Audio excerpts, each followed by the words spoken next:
سوال یہ ہے کہ ہم تمام لوگ جو اس ملک کے قانون، آئین، اسلام کو، قرآن و سنت کو اس ملک کا سپریم آئین سمجھتے ہیں اور ہمارا قانون سے تعلق ہے، ہمارا پہلے دن سے موقف یہ ہے کہ کسی انڈیویجول کو یہ رائٹ نہیں دیا جا سکتا کہ وہ کسی آدمی کو کہے کہ اس نے توہین رسالت کا ارتکاب کیا ہے اور وہ جا کے مار دے، اس کو قانون کے حوالے کرنا چاہیے ملزم کو۔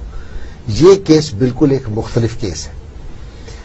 اس کیس میں صورتحال یہ ہے کہ ایک آدمی توہین رسالت کرتا ہے، لوگ اس کے خلاف درخواست دیتے ہیں، حتیٰ تک ایک ریٹ بھی داخل ہوتی ہے کہ جی اس کے خلاف مقدمہ درج کیا جائے۔ یہ کہاں ریٹ کہاں فائل ہوئی؟ یہ پنڈی میں داخل ہوئی تھی ایک ریٹ اور وہ ڈسمس ہوئی تھی۔ آن ریکارڈ ہے؟ آن ریکارڈ ہے۔ اچھا، انہوں نے کہا کہ مجھے معلوم نہیں تھا، یہ میں اب گیا ہوں تو وہاں پنڈی کے وکلاء نے اس کیس کے سلسلے میں بتایا۔ انہوں نے کہا جی کہ چونکہ صدر کو، وزیر اعظم کو، منسٹرز کو اور گورنر کو تحفظ حاصل آئین کے تحت کہ جب تک وہ اپنی اس منصب پہ بیٹھے ہوئے ان کے خلاف کوئی مقدمہ نہیں ہو سکتا، تو سلمان تاثیر کے خلاف قانون حرکت میں نہیں آ سکتا۔ ایک بات، جب تک یہ اپنے منصب پہ بیٹھے ہوئے ہیں ان کے خلاف نہیں ہو سکتا۔ اب دیکھیے مسئلہ یہ ہو گیا کہ ایک آدمی کو قانون اور آئین کے تحت تحفظ حاصل ہے، اس کے خلاف قانونی چارہ جوئی ہو نہیں سکتی، جرم اس نے کر دیا، اور پھر نہ صرف یہ جرم کیا، اس جرم کے اوپر وہ مسلسل ڈٹا ہوا ہے بار بار، اور وہ آ کے میڈیا پہ بھی کہہ رہا ہے اور میڈیا والوں کو بھی ساتھ شامل کر رہا ہے کہ میں بڑا مقدس مشن پہ جا رہا ہوں، آپ نے میرا ساتھ دینا ہے، اور ان کو بھی اپنے ساتھ شامل کر رہا ہے، یعنی تشدد کے ساتھ۔ یہ اشتعال دلانے والی بات، اشتعال۔ اور دوسری طرف کیا ہے آپ دیکھیں، پورے ملک کے تمام مسالک علماء متفق ہیں اور اسی طرح متفق ہوئے جیسے 74 کی تحریک ختم نبوت میں متفق ہوئے تھے، اور جب بھٹو کے دور میں ان کو غیر مسلم قرار دیا گیا تھا، پورے ملک میں تمام علماء نے یہ فتویٰ دے دیا کہ یہ کافر ہو چکے ہیں، اس قانون کو کالا اور ظالمانہ کہہ کے، اور بعض مفتیان کرام نے، بڑے مشہور علماء دین نے اس کے قتل کا فتویٰ بھی جاری کر دیا ہوا تھا۔ اب اس صورتحال میں ایک نوجوان جو ہے اس کے جب یہ بات علم میں آتی ہے اور مسلسل جو یہ باتیں آ رہی ہیں اور وہ مسلسل باتیں کرتا چلا جا رہا ہے، تو اب اس کی ذہنی کیفیت جو ہے اس وقت میں اور آپ تو وہاں نہیں ہیں، وہاں کوئی پی ایچ ڈی کوئی ڈاکٹر تو نہیں بیٹھے ہوئے لوگ، ایک مسلمان کا جذبہ ہے، اور یہ اس امت کا 14.5 صدیوں کے ساتھ تسلسل رہا ہے نبی صلی اللہ علیہ وسلم سے ان کا تعلق۔ اب اس میں جو ایک بات اس ریکارڈ پہ آئی ہے کہ جب وہ باتھ روم سے ہو کے واپس آ رہا ہے ممتاز قادری، یہ ریکارڈ پہ بات ہے، اس نے اپنے بیان میں یہ بات کے آس پاس، جی نہیں وہاں ہی اسی ریسٹوران کے اندر، تو وہ جب نکل کے آیا ہے واش روم سے، اس کا آمنا سامنا گورنر سے، اس نے اپنے بیان میں کہا ہے، تو اس نے کہا سر یہ آپ کیا کر رہے ہیں، آپ روز یہ ناموس رسالت کے قانون کے حوالے سے یہ بات کر رہے ہیں۔ اس نے کہا میں ٹھیک کر رہا ہوں، اور اگلا لفظ نعوذ باللہ میری زبان پہ نہیں آتا جو اس نے کہا۔ اب اس حالت میں بات اس ریکارڈ پہ آئی ہے کہ جب وہ باتھ روم سے ہو کے واپس آ رہا ہے ممتاز قادری، یہ ریکارڈ پہ بات ہے، اس نے اپنے بیان میں یہ بات کے آس پاس، جی نہیں وہاں ہی اسی ریسٹوران کے اندر، تو وہ جب نکل کے آیا ہے واش روم سے، اس کا آمنا سامنا گورنر سے، اس نے اپنے بیان میں کہا ہے، تو اس نے کہا سر یہ آپ کیا کر رہے ہیں، آپ روز یہ ناموس رسالت کے قانون کے حوالے سے یہ بات کر رہے ہیں۔ اس نے کہا میں ٹھیک کر رہا ہوں، اور اگلا لفظ نعوذ باللہ میری زبان پہ نہیں آتا جو اس نے کہا۔ اب اس حالت میں ایک مسلمان، اس کی کیا آپ دیکھیں نا، وزیر داخلہ ملک کا کہتا ہے میرے سامنے کوئی توہین رسالت کرے، کلو ولے والے اپنے جو مشہور ہیں ماشاءاللہ کلو واللہ کی وجہ سے، ڈاکٹر رحمان ملک صاحب اب موجود ڈاکٹر رحمان اس ملک میں جس کو اپنا سورہ اخلاص نہیں آتی، کلو واللہ 3 دفعہ بھولتا ہے، اور اس کو بیچارے کو نہیں آتی، اس کو ڈاکٹریٹ کی ڈگری دے دی، تو اس کا حال دیکھیں کہ وہ کہہ رہا ہے، ایک سیکولر آدمی جس کا مذہب سے کوئی تعلق، وہ بھی کہتا ہے جی میرے سامنے کوئی گستاخی کرے تو میں بھی اس کو قتل کر دوں گا۔ تو مطلب کہنے کا یہ ہے کہ اب اس نوجوان کی وہ کیفیت آپ دیکھیں، اور مجھے اس میں کوئی تردد نہیں، میں یہ کہتا ہوں کہ وہ تھا، میں ہوتا تو پتہ نہیں میں بھی یہی کر گزرتا۔ دیکھیں نا اتنا وقت نہیں ہوتا کہ وہ اگر یکدم ایک کیفیت ہوئی ہے تو وہ تو اب انسان کے قلب کا، ذہن کا، اس کی وہ ساری جو کیفیت ہے. دیکھیے مسلمانوں کا اتنا سینسٹیو معاملہ ہے اور یہ ویسے نہیں ہے.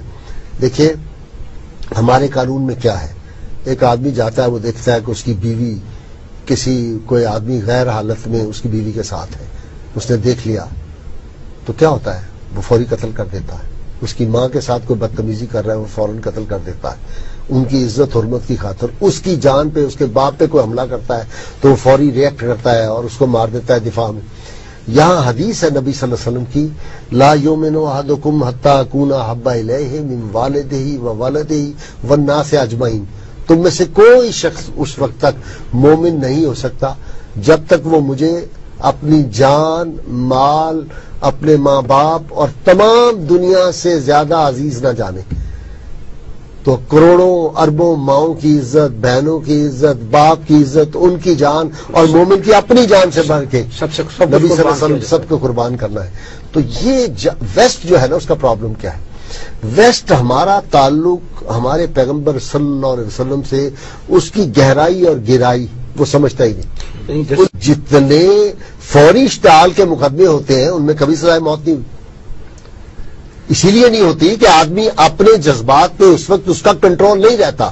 تو آپ مجھے بتائیں، ایک آدمی اپنی ماں بہن کی عزت کے لیے تو اس کے کنٹرول نہیں رہتا اس کا، تو جب پیغمبر صلی اللہ علیہ وسلم کی بات ہوگی تو پھر کیا ہوگا؟ یعنی اس پہ اگر آپ وہ سزا اس کی کنڈون کر سکتے ہیں تو اس پہ کیوں دے رہے ہیں؟ ایگزیکٹلی آپ کر سکتے ہیں، سب بے بس بیٹھے ہوئے ہیں.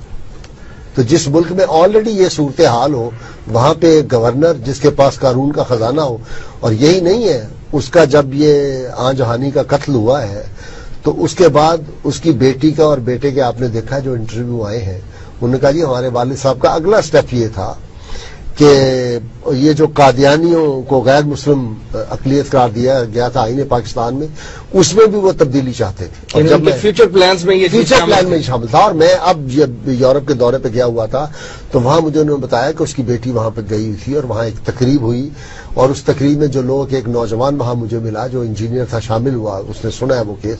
تو وہ کہتے ہیں کہ وہاں قادیانیوں کی یعنی 95% لوگ وہاں قادیانی بیٹھے ہوئے تھے. انہوں نے وہ تقریب ساری اس کی بیٹی کے لیے ارینج کی تھی.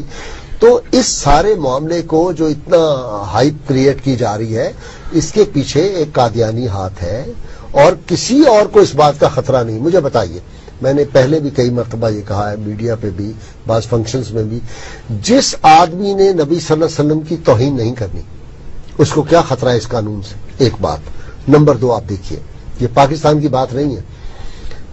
سلمان رشدی نے نبی صلی اللہ علیہ وسلم کی شان میں توہین کی، تسلیمہ نسرین نے کی.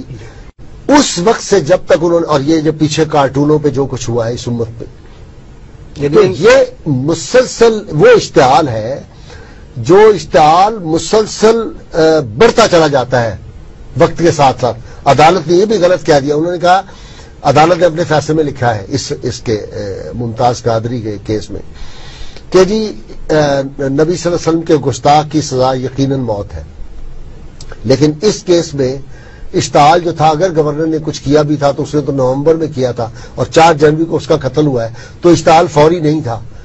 یہ اشتعال جو ہے یہ پرسسٹنٹ ہے، یہ تو بڑھتا چلا جاتا ہے وقت کے ساتھ ساتھ. اور یہ فوری جو ہے، مطلب کل جو تھا اشتعال آج اس سے زیادہ ہے، آنے والے دن کو اس سے بھی زیادہ ہوگا. اتنی دیر ہوگی سلمان رشدی نے یہ بکواس کی تھی، آج تک وہ بڑھ رہی ہے اس کی نوعیت. اس وقت سے جب تک انہوں نے، اور یہ جو پیچھے کارٹونوں پہ جو کچھ ہوا ہے اس امت پہ، تو یہ مسلسل وہ اشتعال ہے جو اشتعال مسلسل بڑھتا چلا جاتا ہے وقت کے ساتھ ساتھ. عدالت نے یہ بھی غلط کہہ دیا، انہوں نے کہا، عدالت نے اپنے فیصلے میں لکھا ہے اس کے ممتاز قادری کے کیس میں کہ جی نبی صلی اللہ علیہ وسلم کے گستاخ کی سزا یقیناً موت ہے، لیکن اس کیس میں اشتعال جو تھا، اگر گورنر نے کچھ کیا بھی تھا تو اس نے تو نومبر میں کیا تھا اور 4 جنوری کو اس کا قتل ہوا ہے، تو اشتعال فوری نہیں تھا. یہ اشتعال جو ہے یہ پرسسٹنٹ ہے، یہ تو بڑھتا چلا جاتا ہے وقت کے ساتھ ساتھ. اور یہ فوری جو ہے، مطلب کل جو تھا اشتعال آج اس سے زیادہ ہے، آنے والے دن کو اس سے بھی زیادہ ہوگا. اتنی دیر ہوگی سلمان رشدی نے یہ بکواس کی تھی، آج تک وہ بڑھ رہی ہے اس کی نوعیت. بالفرض ہم کہتے ہیں جی فوری نہیں، کنورسیشن ہوئی. یعنی اس نے کہا اپنے بیان میں، ممتاز قادری نے اپنے بیان میں کہا کہ میری سارے وہ الفاظ دہرائے اور اس کا کچھ حصہ ایسا گستاخانہ الفاظ پہ ہے جو میں اپنی زبان پہ نہیں لا سکتا. وہ لیکن عدالت کے ریکارڈ میں ہے. ہاں یقیناً حافظ شیراز نے کہا تھا 1000 بار بشویم دہن ببشکو گلاب ہنوز نامے تو گفتند کمال بے ادبیست، کہ 1000 بار آپ کا نام نامی لینے سے پہلے میں اپنی جو لب ہے اور زبان ہے اس کو دھو لوں عطر و گلاب سے، پھر بھی میں سمجھتا ہوں کہ ادب کے تقاضے پورے نہیں ہو سکتے. تو اس ہستی کے معاملات شان میں گستاخی کی اور بیگ صاحب نے بڑی، یعنی میں سمجھتا ہوں کہ بڑے منجے ہوئے کسی قانون دان کی بات انہوں نے کمال کی کر دی ہے کہ وہ جب سامنے آیا ہے تو وہ اب ساری بیک گراؤنڈ آپ ذہن میں رکھیں تو وہ اشتعال فوری بن گیا ہے، سڈن ہے وہ فوری. یعنی بندہ سامنے آپ دیکھ رہے ہیں ہمارا قانون کہتا ہے بے شمار اس کے نظائر موجود ہیں. ایک آدمی کا باپ قتل ہوا 10 سال پہلے، یا وہ ابھی بچہ تھا، اب وہ جب اس کے والد کا وہ جوان ہو گیا اور اس کے والد کا قاتل اس کو کبھی نظر نہیں آیا، وہ 20 برس کے بعد نظر آیا تو وہ یکدم آ گیا، اس کا سارا جذبات ساری بات اس کے ذہن میں ایک فلم کی طرح دوڑ جاتی ہے. ایگزیکٹلی اللہ تعالیٰ کے بھروسے پہ اور نبی صلی اللہ علیہ وسلم کے تصدق کی بات درج کر رہا ہوں. قانون سے ہم ثابت کریں گے، اس ملک کے قانون سے بھی ثابت کریں گے، اس ملک کے قانون سے. جسٹس صاحب کیا گراؤنڈ آف اپیل ہیں آپ کے پاس اس حوالے سے؟ دیکھیں جی، پہلی تو یہی ہے کہ یہ دہشت گردی کے زمرے میں نہیں آتا. نمبر 2، جس عدالت نے اس کا ٹرائل کیا ہے اس کو یہ اس کی جورسڈکشن ہی نہیں تھی، یہ ٹرائل دہشت گردی کی عدالت میں نہیں ہو سکتا تھا. تیسرا یہ ہے کہ اس کے اپنے جو اس کو شہادت عدالت نے پٹ کی ہے، اس کو کہا ہے کہ یہ تمہارے خلاف شہادت آئی ہے، اس میں کہیں ایک لفظ نہیں انہوں نے کہا کہ دہشت گردی کا تمہارے خلاف مقدمہ بنتا ہے یا دہشت گردی کے حوالے سے تم نے دہشت پھیلائی ہے. یہ کہیں اس کو سوال ہی نہیں کیا گیا، کوئی اس کو شہادت پٹ نہیں کی چونکہ تھا ہی نہیں. تو ایک تو یہ بات یہ اس کی اس پہ سزائے موت بھی ختم ہوگی اور یہ ایک گراؤنڈ ہے. دوسری یہ ہے کہ قرآن و سنت کے مطابق اور اس ملک کے قانون کے تحت جو تحفظات ہیں، جو ایکسیپشنز موجود ہیں قانون کے، اس کے تحت بھی ان حالات میں اس کو سزائے موت نہیں ہو سکتی. تو یہ میجر گراؤنڈ ہے. عوامی پریشر بھی ایک فیکٹر ہے؟ نہیں، عوامی جو پریشر ہے میں سمجھتا ہوں کہ وہ عدالت پہ تو کوئی فیکٹر نہیں ہے، لیکن اس کا یہ فیکٹ ضرور ہے کہ اتنے سارے پورے ملک کے لوگ باہر آ گئے ہیں سڑکوں پہ اور اتنی بڑی ہڑتال ہوئی ہے، تو یہ دہشت گرد کے لیے تو نہیں ہوئی. ٹھیک.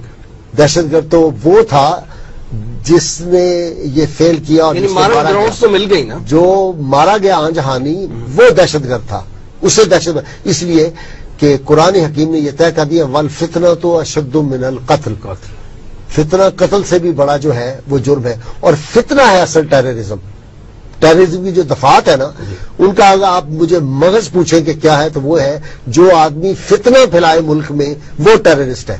تو سلمان تاثیر